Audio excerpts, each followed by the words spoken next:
ಅಸ್ಸಲಾಮು ಅಲೈಕುಂ ಎಲ್ಲರಿಗೂ ನಮಸ್ಕಾರ. ಎಲ್ಲರೂ ಹೇಗಿದ್ದೀರಾ? ನಾನು ತುಂಬಾನೇ ಚೆನ್ನಾಗಿದ್ದೀನಿ. ನೀವೆಲ್ಲ ಹೇಗಿದ್ದೀರಾ? ನೀವು ಕೂಡ ಚೆನ್ನಾಗಿದ್ದೀರಾ ಅನ್ಕೊಂಡೆ. ನಾನು ಕೂಡ ತುಂಬಾನೇ ಚೆನ್ನಾಗಿದ್ದೀನಿ. ಯಾರೆಲ್ಲ ಸಬ್ಸ್ಕ್ರೈಬ್ ಮಾಡ್ಕೊಂಡಿಲ್ಲ ನನ್ನ ಚಾನಲ್ಗೆ ಪ್ಲೀಸ್ ಸಬ್ಸ್ಕ್ರೈಬ್ ಆಗಿ ಸಬ್ಸ್ಕ್ರೈಬ್ ಮಾಡ್ಕೊಂಡು ವಿಡಿಯೋ ನೋಡಿ ಅಂತ ಹೇಳ್ತಿದ್ದೀನಿ. ಮತ್ತು ಲೈಕ್ನ ಕೊಡಿ. ಯಾರು ಕೂಡ ಲೈಕ್ನೇ ಕೊಡಲ್ಲ, ಲೈಕೇ ಕೊಡಲ್ಲ ಯಾರು ಕೂಡ. ಯಾಕೆ ಲೈಕ್ ಕೊಡಲ್ಲ ಯಾರು ಕೂಡ? ಪ್ಲೀಸ್ ಒಂದು ಮೇಲ್ಗಡೆ ಥಮ್ಸ್ ಅಪ್ ಅಂತಿದೆಯಲ್ಲ, ಅದರಲ್ಲಿ ಒಂದು ಲೈಕ್ ಕೊಡಿ ಪ್ಲೀಸ್ ಎಲ್ಲರೂ ಕೂಡ. ಅದಾದಮೇಲೆ ಫಸ್ಟೆಲ್ಲ ತುಂಬ ಕಮೆಂಟ್ಸ್ ಆಗ್ತಾಯಿದ್ರಿ, ಇವಾಗ ಕಮೆಂಟ್ಸೇ ಆಗ್ತಾಯಿಲ್ಲ. ಓಕೆನಾ? ನಿಮಗೆ ಏನು ಅನಿಸುತ್ತೆ ಅದನ್ನು ಕಮೆಂಟ್ ಹಾಕಿ. ಏನು ಅನ್ಸೋಕ್ಕೇನು ಇಲ್ಲ ಅಂತ ಹೇಳಿದ್ರೆ ಜಸ್ಟ್ ಹಾಯ್ ಆದರೂ ಹೇಳಿ. ಓಕೆನಾ? ಜಸ್ಟ್ ಹಾಯ್ ಆದರೂ ಹೇಳಿ. ನೋಡೋದಾ ಈ ವಿಡಿಯೋದಲ್ಲಿ ಎಷ್ಟು ಜನ ಹಾಯ್ ಅಂತ ಹೇಳ್ತೀರಾ, ಎಷ್ಟು ಜನ ಲೈಕ್ನ ಕೊಡ್ತೀರಾ ಅಂತ. ಲೈಕ್ ಕೊಟ್ಬಿಟ್ಟು ನಾನು ಲೈಕ್ ಕೊಟ್ಟಿದ್ದೀನಿ ಅಂತ ಹೇಳಬೇಕಪ್ಪ. ಓಕೆನಾ? ಮತ್ತು ಇವತ್ತಿನ ಟಾಪಿಕ್ ಏನು ಅಂತ ಹೇಳಿದ್ರೆ, ಇವತ್ತಿನ ಟಾಪಿಕ್ ಬಂದು ಸ್ಯಾರಿ ಬಿಸ್ನೆಸ್. ಹೌದು, ತುಂಬ ಜನ ಸ್ಯಾರಿ ಬಿಸ್ನೆಸ್ಸಿಂದ ಎಷ್ಟು ಪ್ರಾಫಿಟ್ನ ಕಂಡಿದ್ದಾರೆ ಅಲ್ವಾ? ತುಂಬ ಜನ ಅಂತ ಹೇಳಿದ್ರೆ ನಾನು ಹತ್ತಿರದಿಂದ ನೋಡಿದಿರೋ ಹಾಗೆ ತುಂಬ ಜನನೇ ಸುಮ್ಮನೆ ಸಿಂಪಲಾಗಿ ಒಂದು 5,000ಕ್ಕೆ ಸ್ಟಾರ್ಟ್ ಮಾಡ್ತಾರೆ ಬಿಸ್ನೆಸ್ಸು. 5,000ಕ್ಕೆ ಸ್ಟಾರ್ಟ್ ಮಾಡಿ ಅವರು ಲಕ್ಷಾಂತರ ರೂಪಾಯಿವರೆಗೂ ಸಂಪಾದನೆ ಮಾಡ್ತಾರೆ. ಅದನ್ನು ಮಾಡಿ ಇಲ್ಲ ಹೊಸದಾಗಿ ಅವರು ಶಾಪ್ನ ಓಪನ್ ಮಾಡಿ ಅದರಲ್ಲಿ ಕೂಡ ಪ್ರಾಫಿಟ್ನ ಗಳಿಸ್ತಾರೆ. ಹೌದು, ಅದೆಲ್ಲ ಒಂದು ಟೆಕ್ನಿಕ್ಕು. ನಾವು ತೊಗೋಬೇಕಾದ್ರೆ ಮಾರಬೇಕಾದ್ರೆ ಟೆಕ್ನಿಕ್ಕು. ಆದರೆ ಜನಗಳಿಗೆ ನಾವು ಮತ್ತೆ ರಿಟರ್ನ್ ಕಸ್ಟಮರ್ ಬೇಕು ಅಂತ ಹೇಳಿದ್ರೆ ನಾವು ಜನಗಳಿಗೆ ಏನು ಮಾಡಬೇಕು ಅಂತ ಹೇಳಿದ್ರೆ, ಒಂದೊಳ್ಳೆ ಕ್ವಾಲಿಟಿ ಇರೋ ಬಟ್ಟೆಗಳನ್ನ ನಾವು ಕೊಡಬೇಕು. ಒಳ್ಳೆ ಕ್ವಾಲಿಟಿ ಇರಬೇಕು, ಆ ಬಟ್ಟೆಗಳು ಕಡಿಮೆ ಬೆಲೆಯಲ್ಲಿ ಸಿಗಬೇಕು ಜನಗಳಿಗೆ. ಆವಾಗಲೇ ಮಾತ್ರ ರಿಟರ್ನ್ ಕಸ್ಟಮರ್ ಬರ್ತಾರೆ. ಅವರು ಒಬ್ಬರು ತಗೊಂಡು ಇನ್ನೊಬ್ರಿಗೆ ಹೇಳ್ತಾರೆ, ಇನ್ನೊಬ್ರು ತಗೊಂಡು ಇನ್ನೊಬ್ರಿಗೆ ಹೇಳ್ತಾರೆ ಚೆನ್ನಾಗಿದ್ರೆ ಅಲ್ವಾ, ಕಡಿಮೆ ಬೆಲೆಗೆ ಸಿಗ್ತಾ ಇದೆ ಅಂದರೆ ಪ್ರತಿಯೊಬ್ಬರು ಹಾಗೆ ಮಾಡ್ತಾರೆ. ಅದನ್ನು ನಾವು ಉಳಿಸ್ಕೊಂಡು ಹೋಗಬೇಕು. ಇವಾಗ ನನಗೆ ಜನ ಬರ್ತಾ ಇದ್ದಾರೆ, ನಾನು ಇನ್ನೂ ಒಂದು 50 ರೂಪಾಯಿ ಜಾಸ್ತಿ ಮಾಡಿದ್ರೆ ಏನು ಮಾಡ್ಬೋದಾ, ದುಡ್ಡು ಸಿಗುತ್ತಲ್ಲ ನನಗೆ ಅಂತೆಲ್ಲ ದುಡ್ಡನ್ನ ಆಸೆ ಪಡೋಕ್ಕೆ ಹೋಗ್ಬಿಡಿ. ಆದರೆ ಕಡಿಮೆ ಮಾರ್ಜಿನ್ ಇಟ್ಟು ಒಳ್ಳೆ ಕ್ವಾಲಿಟಿ ಇರೋ ನೀವು ಬಟ್ಟೆನ ಮಾಡಿದ್ರೆ ಎಲ್ಲಿದ್ರೂ ನಿಮ್ಮನ್ನ ಹುಡಿಕೊಂಡು ಬರ್ತಾರೆ. ಆ ಥರ ಬಿಸ್ನೆಸ್ ಮಾಡ್ಬೋದು. ಹೌದು, ಫಸ್ಟು ಏನು ಮಾಡಿ ಅಂದರೆ ಹೇಳಿದ್ರೆ, ಸ್ಯಾರಿಗಳು ಜಾಸ್ತಿ ಹಾಕಿ ತರಬೇಡಿ. ಓಕೆನಾ? ಜಸ್ಟು ಸಿಂಪಲಾಗಿ ಎಲ್ಲದರಲ್ಲೂ ಒಂದು 5 saris, daily use saris, party wear saris, ಇದರಲ್ಲೆಲ್ಲ ಏನು ಮಾಡ್ತೀರಾ ಅಂತ ಹೇಳಿದ್ರೆ ಸ್ವಲ್ಪ ಒಂದು 5 ಪೀಸಸ್ ತೊಗೊಂಡು ಬನ್ನಿ. ಜಾಸ್ತಿ ತೊಗೊಂಡು ಬರಬೇಡಿ. ಒಂದು 5,000ರಿಂದ 6,000ವರೆಗೆ ಬಂಡವಾಳ ಹಾಕಿ ಅದರಿಂದ ತೊಗೊಂಡು ಬನ್ನಿ. ಯಾಕೆಂದರೆ ಫಸ್ಟ್ ಟೈಮ್ ಅಲ್ವಾ, ಹೇಗಾಗ್ತಾ ಇದೆ, ಜನಗಳ ಬೇಡಿಕೆ ಏನಿದೆ, ಯಾವ ಥರ ಇದೆ ಅನ್ನೋದು ಫಸ್ಟ್ ಟೈಮ್ ನಮಗೆ ಗೊತ್ತಾಗಲ್ಲ. ನಾನು ಕೂಡ ಇದೇ ಮಾಡಿದ ತಪ್ಪು. ಸಿಂಗಲ್ ಟಾಪ್ಸ್ ನನ್ನ ಹತ್ರ ಅಷ್ಟು ಹೋಗಲ್ಲ, 3 ಪೀಸ್ ಸೆಟ್ನೇ ನನ್ನ ಹತ್ರ ಹೋಗೋದು. ಹಾಗಾಗಿ ಸಿಂಗಲ್ ಟಾಪ್ಸ್ ಎಲ್ಲ ತೊಗೊಂಡು ಬಂದುಬಿಟ್ಟಿದೆ, ಜಾಸ್ತಿನೇ. ಅದಕ್ಕೋಸ್ಕರ ನಾವು ಫಸ್ಟು ಏನು ಹೋಗುತ್ತೆ, ಜನಗಳಿಗೆ ಏನು ಇಷ್ಟ ಆಗುತ್ತೆ ಅಂತ ಗೊತ್ತಾಗಲ್ಲ ಅಲ್ವಾ. ಅದಕ್ಕೆ ಸ್ವಲ್ಪನೇ ಹಾಕಬೇಕು. ಫಸ್ಟ್ ಟೈಮ್ ನಮ್ಮ ಹಾಕಬೇಕಾದ್ರೆ ಸ್ವಲ್ಪನೇ ಹಾಕಬೇಕಾಗುತ್ತೆ. ಆವಾಗ ನೀವು ಒಂದು 5,000ರಿಂದ 6,000ಗೆ ತೊಗೊಂಡು ಬನ್ನಿ. ಕಡಿಮೆ ಮಾರ್ಜಿನ್ ಇಡಿ, ಒಳ್ಳೆ ಕ್ವಾಲಿಟಿ ಇರೋ ತೊಗೊಂಡು ಬನ್ನಿ. ದುಡ್ಡಿನ ಆಸೆ ಪಡಬೇಡಿ. ಓಕೆನಾ? ಕ್ವಾಲಿಟಿ ಚೆನ್ನಾಗಿದ್ದರೆ, ಒಳ್ಳೆ ಫ್ಯಾಬ್ರಿಕ್ ಇದ್ದರೆ ಖಂಡಿತವಾಗ್ಲೂ ನಮಗೆ ವ್ಯಾಪಾರ ಆಗಲೇ ಆಗುತ್ತೆ, ಬಿಸ್ನೆಸ್ ಆಗಲೇ ಆಗುತ್ತೆ ಖಂಡಿತವಾಗ್ಲೂ. ಇನ್ನೂ ನೆಕ್ಸ್ಟ್ ಟೈಮ್ ನಿಮ್ಮನ್ನ ಉಳಿಕೊಂಡು ಬರ್ತಾರೆ. ಓಕೆನಾ? ಅಷ್ಟು ನೀವು ಮಾಡಬೇಕಾಗುತ್ತೆ. ಹೇಗಪ್ಪ ಅಂತ ಮನೇಲಿ ಕೂತ್ಕೊಂಡು ಹೇಗಪ್ಪ ಮಾಡೋದು ಅಂದರೆ, ಮನೇಲಿ ಕೂತ್ಕೊಂಡು ಸ್ಯಾರಿ ತಂದು ಇಟ್ಕೊಂಡು ವ್ಯಾಪಾರ ಆಗಿಲ್ಲ ಅಂದರೆ ಅದು ನಮ್ಮ ಪ್ರಾಬ್ಲಮ್ ಆಗುತ್ತೆ. ಅದನ್ನು 4 ಜನಕ್ಕೆ ತಿಳಿಸ್ಬೇಕು. ನಾವು 4 ಜನಕ್ಕೆ ತಿಳಿಸ್ಬೇಕು. ಅಕ್ಕಪಕ್ಕ ಜನ ಯಾರೆಲ್ಲ ಇದ್ದಾರೆ ಅವ್ರಿಗೆಲ್ಲ ಹೇಳಬೇಕು, ಈ ಥರ ನಾನು ಬಿಸ್ನೆಸ್ ಮಾಡ್ತಾಯಿದ್ದೀನಿ, ಸ್ಯಾರಿ ಬಿಸ್ನೆಸ್ ಮಾಡ್ತಿದ್ದೀನಿ ಅಂತ ಹೇಳಿದ್ರೆ ಸರಿ ಅಂತ ಹೇಳಿದ್ರೆ ಅವರು ನಿಮ್ಮ ಮನೆಗೆ ಬರಲಿಲ್ಲ ಅಂದರೆ ನೀವೇ ಒಂದು ಬ್ಯಾಗಲ್ಲಿ ಹಾಕ್ಕೊಂಡು ಲೇಡೀಸ್ಗಳು ಎಲ್ಲಿರ್ತಾರೆ ಅಲ್ಲಿ ಹೋಗಿ ತೋರಿಸಿ, ತಗೋತಾರ ಕೇಳಿ ನೋಡೋಕ್ಕೆ ಸ್ಟಾರ್ಟ್ ಮಾಡಿದ್ರೆ ಖಂಡಿತವಾಗ್ಲೂ ಹೆಣ್ಮಕ್ಳಿಗೆ ಇಷ್ಟ ಆಗಲೇ ಆಗುತ್ತೆ ಅಲ್ವಾ.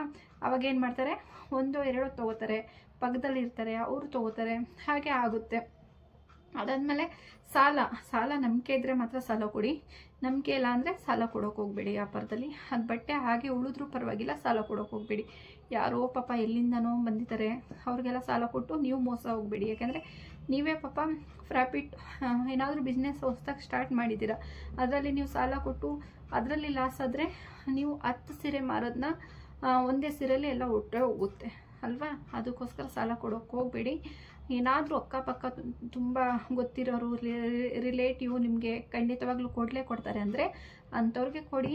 ಒಂದು 2-3 ದಿನಕ್ಕೆ ಮಟ್ಟಿಗೆ ಕೊಡಿ, ಆಮೇಲೆ ಈಸ್ಕೊಳ್ಳಿ. ಆ ಥರ ಮಾಡಿ. ಮತ್ತು ಯಾರೆಲ್ಲ ವಾಟ್ಸಪ್ ನಂಬರ್ಸ್ ಇದೆ ಅವ್ರ ವಾಟ್ಸಪ್ ನಂಬರ್ಸ್ನ ಈಸ್ಕೊಳ್ಳಿ, ಕನೆಕ್ಟ್ ಮಾಡ್ಕೊಳ್ಳಿ. ಅದನ್ನೆಲ್ಲ ವಾಟ್ಸಪ್ ನಂಬರ್ ಏನು ಮಾಡ್ತೀರಾ ಅಂದರೆ ಅದನ್ನು ಒಂದು ಗ್ರೂಪ್ ಮಾಡಿ, ಓಕೆನಾ. ನಿಮ್ಮ ಕಸ್ಟಮರ್ಸ್ ಏನಿದ್ದಾರಲ್ಲ ಆ ಗ್ರೂಪ್ನೆಲ್ಲ ಒಂದು ಗ್ರೂಪ್ ಮಾಡಿಕೊಂಡು ಆ ಗ್ರೂಪ್ಗೆ ನೀವು ಹೊಸದಾಗಿ ನೀವು ಸ್ಯಾರಿಗಳನ್ನ ಏನು ತೊಗೊಂಡು ಬರ್ತೀರಾ ಆ ಸ್ಯಾರಿಗಳನ್ನ ದಿನ ಒಂದೊಂದು 5 ಸ್ಯಾರೀಸು ಆ ಥರನ ಹಾಕ್ಕೊಂಡು ಸ್ಟೇಟಸ್ಗೆ ಹಾಕ್ಕೊಂಡು ಹೋಗಿ, ಓಕೆನಾ. ಸ್ಟೇಟಸ್ಗೆ ಹಾಕ್ಕೊಂಡು ಹೋಗಿ, ಇಲ್ಲ ನಿಮ್ಮ ಗ್ರೂಪ್ಗೆ ಏನಿದೆ ಗ್ರೂಪ್ ಅವ್ರಿಗೆ ಕಳಿಸಿ. ನಿಮಗೆ ಅವ್ರಿಗೆ ಇಷ್ಟ ಆದರೆ ಒಳ್ಳೆ ಪಿಕ್ ತೆಗೀರಿ, ಒಳ್ಳೆ ಪಿಕ್ ತೊಗೊಂಡು ನೀವು ಅದನ್ನು ಕಳಿಸಿ, ಓಕೆನಾ. ಕಳಿಸಿದ್ರೆ ಅವ್ರಿಗೂ ಕೂಡ ಇಷ್ಟ ಆದರೆ ಅವರು ಕೂಡ ಪರ್ಚೇಸ್ ಮಾಡ್ತಾರೆ. ಇವಾಗ ಒಂದು 50 ಜನಕ್ಕೆ ಕಳಿಸಿರ್ತೀರ ಅಂದ್ಕೊಳ್ಳಿ, 50 ಜನಲ್ಲಿ ಒಬ್ಬರು ಇಬ್ಬರಾದರೂ ತೊಗೋತಾರೆ ಅಲ್ವಾ, ಒಬ್ಬರು ಇಬ್ರಿಗಾದರೂ ಇಷ್ಟ ಆಗುತ್ತೆ ಅಲ್ವಾ. ಹಾಗಾಗಿ ತೊಗೋತಾರೆ. ಇಲ್ಲ ಯಾರಿಗಾದ್ರೂ ಫಂಕ್ಷನ್ಗಳಿದೆ, ಮದುವೆಗಳಿದೆ, ಇಲ್ಲ ಏನಾದರೂ ಬೇಕೇ ಅರ್ಜೆಂಟು ಡೈಲಿ ಯೂಸ್ಗೆ ಬೇಕು ಅಂತ ಹೇಳಿದ್ರೆ ನಿಮ್ಮ ಹತ್ರನೇ ಪರ್ಚೇಸ್ ಮಾಡ್ತಾರೆ. ಯಾಕೆಂದರೆ ಅಕ್ಕಪಕ್ಕ ಇರೋದ್ರೆ ಇಲ್ಲೇ ಇದೆಯಲ್ಲ, ಅಷ್ಟು ದೂರ ಏನಕ್ಕೆ ಹೋಗೋದು. ಚೆನ್ನಾಗಿದ್ದರೆ ಓಕೆನಾ. ಇವಾಗ ಚೆನ್ನಾಗಿದ್ರೆ ಯಾರೂ ಕೂಡ ಬಿಡಲ್ಲ. ಒಳ್ಳೊಳ್ಳೆ ಕ್ವಾಲಿಟಿ, ಒಳ್ಳೊಳ್ಳೆ ಡಿಸೈನು, ಹೊಸ ಡಿಸೈನ್ ತೊಗೊಬರ್ಬೇಕು. ಹಳೆ ಡಿಸೈನ್ ಎಲ್ಲ ತೊಗೊಂಡು ಬರಬೇಡಿ, ಹೊಸ ಡಿಸೈನು ತೊಗೊಂಡು ಬನ್ನಿ. ಎಲ್ಲ ರೀತಿಲೂ ಒಂದು ಸ್ವಲ್ಪ ಆ ಥರ ತೊಗೊಂಡು ಬನ್ನಿ. ಮತ್ತು ಜನಗಳಿಗೆ ಯಾವ ಥರ ಇಷ್ಟ ಆಗುತ್ತೆ ಅನ್ನೋದನ್ನ ತಿಳ್ಕೊಳ್ಳಿ, ಓಕೆನಾ. ನಿಮಗೆ ಇವಾಗ ಮಾತಾಡಬೇಕಾದ್ರೆ ಇಷ್ಟ ಆಗುತ್ತೆ. ಈ ಸ್ಯಾರಿ ಅಲ್ಲ, ಇವಾಗ ಆ ಥರ ಬಂದಿದ್ದಲ್ಲ, ಆ ಸ್ಯಾರಿ ಬೇಕು ಅಂತೆಲ್ಲ ಕೇಳ್ತಾರಲ್ಲ, ಅದನ್ನೆಲ್ಲ ತಿಳ್ಕೊಳ್ಳಿ. ನೀವು ತಿಳ್ಕೊಂಡು ನೆಕ್ಸ್ಟ್ ಟೈಮ್ ಆ ಥರ ತೊಗೊಂಡು ಬನ್ನಿ. ಯಾಕೆಂದರೆ ಜನಗಳಿಗೆ ಇಷ್ಟ ಆಗೋ ರೀತಿ ನಾವು ತೊಗೊಂಡು ಬಂದರೆ ಮಾತ್ರ ಸೇಲ್ ಆಗೋದು, ಇಲ್ಲಾಂದರೆ ಆಗಲ್ಲ. ಆ ಥರ ಮಾಡಿ. ಇವಾಗ ಮಾರ್ಜಿನ್ ಎಷ್ಟು ಇಡಬೇಕು ಸಿಸ್ಟರ್ ಅಂತ ಹೇಳಿದ್ರೆ, ಖಂಡಿತವಾಗ್ಲೂ ಒಂದು ಫಸ್ಟು ನೀವು ಮಾಡ್ತಾಯಿದ್ದೀರಿ ಅಂದರೆ 50 ರೂಪೀಸ್ ಇಡಿ ಸಾಕು, ಅಷ್ಟೇ ಸಾಕು. ಅದನ್ನೇ ಜಾಸ್ತಿ ನಮಗೆ ದಿನ ನಮಗೆ ಒಂದು 5 ಸ್ಯಾರೀಸ್ ಹೋದರೂ ಕೂಡ 250 ರೂಪಾಯಿ ಸಿಗುತ್ತೆ ಆರಾಮಾಗಿ. ಫಸ್ಟು ಕಡಿಮೆ ಮಾರ್ಜಿನ್ ಇಟ್ಕೊಂಡೇ ಮಾಡಬೇಕು. ಆಮೇಲೆ ಜಾಸ್ತಿ ಇಡ್ಬೋದಾ ಅಂತ ಹೇಳಿದ್ರೆ ಆವಾಗಲೂ ಇಲ್ಲ. ಅಂದರೆ ಹೇಳ್ತಾ ಇರೋದೇನೆಂದರೆ ಫಸ್ಟು ನಾವು ತುಂಬ ಕಡಿಮೆ ಬೆಲೆಗೆ ಕೊಡೋದ್ರಿಂದ 4 ಜನಕ್ಕೆ ಗೊತ್ತಾಗುತ್ತೆ ಅಂತ ಮಾತು ಅಷ್ಟೇ. ಕಡಿಮೆ ಆಮೇಲೂ ಕೂಡ ನಾವು ಕಡಿಮೆ ಬೆಲೆ ಕೊಡಲೇಬೇಕು, ಇಲ್ಲಾಂದರೆ ರಿಟರ್ನ್ ಬೇರೆ ಅಂಗಡಿಗೆ ಹೋಗ್ತಾರೆ. ಅದೇ ಬೆಲೆ ಇಲ್ಲಿ ಯಾಕೆ ಅಂಗಡಿಗಳಲ್ಲೇ ತೊಗೊಳ್ಳೋದು ಅಂತ ಹೋಗ್ತಾರೆ. ಮಾರ್ಜಿನ್ ಕಡಿಮೆ ಇಟ್ಕೊಂಡು ಮಾಡಿದ್ರೆ ಖಂಡಿತವಾಗ್ಲೂ ನಿಮಗೆ ಜನ ಸೇರ್ತಾರೆ. ಒಳ್ಳೆ ಕ್ವಾಲಿಟಿ, ಮಾರ್ಜಿನ್ ಕಡಿಮೆ ಬೆಲೆ, ಅದನ್ನು ಕೊಟ್ಟರೆ ನೀವು ಎಲ್ಲಿದ್ದರೂ ನಿಮಗೆ ಹುಡಿಕೊಂಡು ಬಂದು ತೊಗೋತಾರೆ ನಿಮ್ಮ ಹತ್ರ. ಮತ್ತು ಜನಗಳ ಹತ್ರ ತುಂಬ ನಗ್ನಗ್ತಾ ಒಳ್ಳೆ ರೀತಿಲಿ ಮಾತಾಡಬೇಕು. ಆವಾಗ ಸ್ವಲ್ಪ ಇದು ಮಾಡ್ತಾರೆ. ನಾವು ಪ್ರತಿಯೊಂದಕ್ಕೂ ಕೋಪ ಮಾಡೋಕ್ಕೆ ಹೋಗ್ಬಾರ್ದು, ಪ್ರತಿಯೊಂದಕ್ಕೂ ಒಂದೇ ಕಂಡೀಷನಾಗಿ ಹೇಳೋಕ್ಕೆ ಹೋಗ್ಬಾರ್ದು. ಇವಾಗ ತುಂಬ ಜನ ಏನು ಮಾಡ್ತಾರೆ ಅಂತ ಹೇಳಿದ್ರೆ, ಇವಾಗ ನಾವು ಕಡಿಮೆ ಹೇಳಿರೋದೇ ಕಡಿಮೆ ರೇಟು, ಅದರಲ್ಲೂ ಕೂಡ ಕಡಿಮೆ ಕೇಳ್ತಾರೆ. ಇವಾಗ ನಾವು ಹೇಳಿರೋದು ಫಿಕ್ಸೆಡ್ ರೇಟಲ್ಲಿ ತುಂಬ ಕಡಿಮೆ ಬೆಲೆಗೆ ಹೇಳಿರ್ತಾರೆ. ಎಲ್ಲರೂ ಅಲ್ಲ, ಸ್ವಲ್ಪ ಜನ ಅವ್ರು ಮಾತ್ರ ಅದರಲ್ಲೂ ಕಡಿಮೆ ಕೇಳ್ತಾರೆ, ಅದರಲ್ಲೂ ಚೊರೆ ಮಾಡ್ತಾರೆ. ಅಂಥವ್ರಿಗೆ ಏನು ಮಾಡಬೇಕು ಅಂತ ಹೇಳಿದ್ರೆ, ಸ್ವಲ್ಪ ಜಾಸ್ತಿ ಹೇಳಿ ಕಡಿಮೆ ಮಾಡಿ, ಅದೇ ರೇಟಿಗೆ ಕೊಡಿ, ಏನೂ ಮಾಡೋಕ್ಕಾಗಲ್ಲ ಅಲ್ವಾ. ಆ ಥರ ಮಾಡ್ಕೊಂಡು ಹೋಗಿ. ಮತ್ತು ಒಂದು 50 ರೂಪಾಯಿ ಇಟ್ಕೊಳ್ಳಿ ಮಾರ್ಜಿನು, ಅಷ್ಟೇ ಸಾಕು. ಅದರಲ್ಲೇ ನಾವು ಜೀವನನ ಮಾಡ್ಬೋದು. ಫಸ್ಟು ನೀವು ಎಲ್ಲರಿಗೂ ಗೊತ್ತಾಯ್ತಾ, ಬಂದಿರೋ ಲಾಭನ ಏನು ಮಾಡ್ತೀರಾ ಅಂದರೆ, ಅವತ್ತಿನ ದಿನವೇ ಲಾಭ ಬೇರೆ ಬಂಡವಾಳ ಬೇರೆ ಮಾಡ್ಕೊಳ್ಳಿ. ಇವಾಗ ಒಂದು ಸ್ಯಾರಿ ನೀವು ಬಿಸ್ನೆಸ್ ಮಾಡಿದ್ರು ಅಷ್ಟೇ.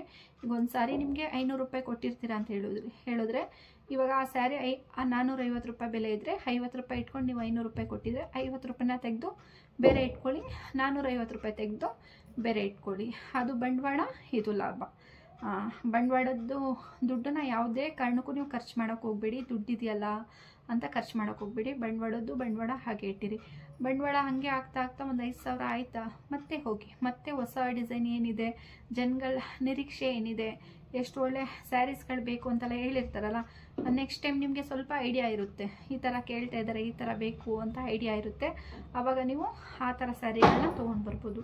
ಈ ಥರ ನಾವು ಮನೇಲೇ ಕೂತ್ಕೊಂಡು 5,000 ರೂಪಾಯಿಲಿ ನಾವು ಬಿಸ್ನೆಸ್ನ ಸ್ಟಾರ್ಟ್ ಮಾಡ್ಬೋದು. ಮನೇಲೇ ಕೂತ್ಕೊಂಡು 5,000 ರೂಪಾಯಿ ಬಿಸ್ನೆಸ್ ಸ್ಟಾರ್ಟ್ ಮಾಡಿ ಲಕ್ಷಾಂತರ ರೂಪಾಯಿ ಖಂಡಿತವಾಗ್ಲೂ ದುಡಿಬೋದು ಹೆಣ್ಮಕ್ಳು.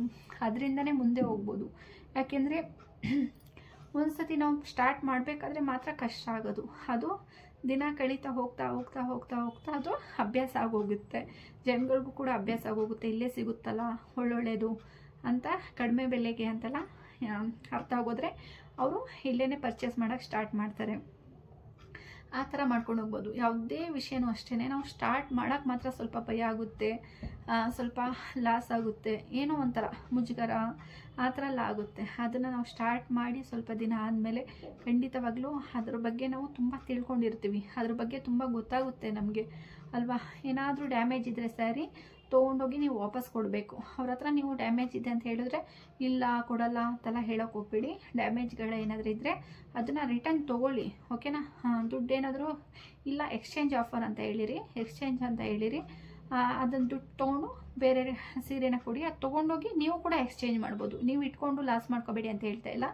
ಅದನ್ನು ತೊಗೊಂಡೋಗಿ ನೀವು ಎಲ್ಲಿ ನೀವು ಹೋಲ್ಸೇಲಲ್ಲಿ ತೊಗೊಂಡಿರ್ತೀರ ಅವರು ಕೂಡ ತೊಗೋತಾರೆ, ಓಕೆನಾ. ಅವ್ರಿಗೂ ಕೊಟ್ಬಿಟ್ಟು ಬೇರೆನ ತೊಗೊಂಡು ಬರ್ಬೋದು.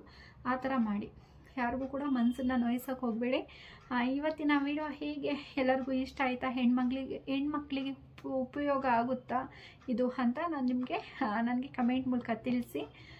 ಓಕೆ, ನಾಳೆ ಇನ್ನೊಂದು ವಿಡಿಯೋದೊಂದಿಗೆ ಬರ್ತೀನಿ. ಟೇಕ್ ಕೇರ್, ಬಾಯ್ ಬಾಯ್ ಎಲ್ಲರಿಗೂ.